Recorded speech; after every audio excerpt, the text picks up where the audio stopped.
விஜய் அரசியலுக்கு வரணுன்ற ஆசையில இருந்த ரசிகர் மன்ற நிர்வாகிகளுக்கு விஜய் அரசியலுக்கு வந்தது மகிழ்ச்சி தான். அதே நேரத்துல விஜய் சினிமாவை விட்டு விலகுறேன்னு சொன்னது ரசிகர் மன்ற உறுப்பினர்களை தொடங்கி அவருடைய ரசிகர்கள் வரைக்கும் எல்லாருக்குமே அதிர்ச்சியை கொடுத்திருந்துச்சு. திரையுலகத்துல பலருக்கு கூட அதிர்ச்சியை கொடுத்திருந்துச்சு. ரசிகர்கள் தொடங்கி பலரும் விஜய் அவருடைய முடிவை மாத்திக்கணும்னு சொல்லியிருந்தாங்க. அதே நேரத்துல சினிமாவில் அவர் மறுபடியும் நடிக்கணும்னு கோரிக்கை வச்சிருந்தாங்க. ஆனா விஜய் தரப்புல இருந்து இப்ப வரைக்கும் எந்த விதமான பதிலும் வரல. அவருடைய கட்சி மாநாட்டில் அவர் பேசுறப்ப கூட சினிமாவுடைய உச்சத்திலிருந்து மக்களுக்காக நான் வந்திருக்கேன், அந்த சம்பளத்தை வேண்டான்னு உதறிட்டு வந்திருக்கேன்லாம் பேசியிருந்தாரு.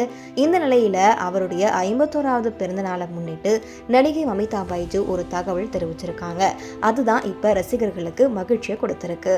அதாவது மமிதா பைஜு இப்ப ஜனநாயகன் படத்துல நடிச்சிட்டு வராங்க. இந்த படம் விஜயுடைய கடைசி படம்னு சொல்லப்படுது.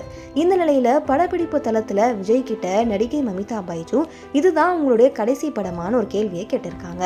அதுக்கு விஜய் என்ன சொல்லியிருக்காருன்னா, வரக்கூடிய 2026 சட்டமன்ற பொது தேர்தலுடைய முடிவுகளை பொறுத்து தான் நான் முடிவெடுப்பேன்னு சொல்லியிருக்காரு. இந்த தகவல் விஜய் ரசிகர்களுக்கு பெரிய மகிழ்ச்சியை கொடுத்திருக்கு.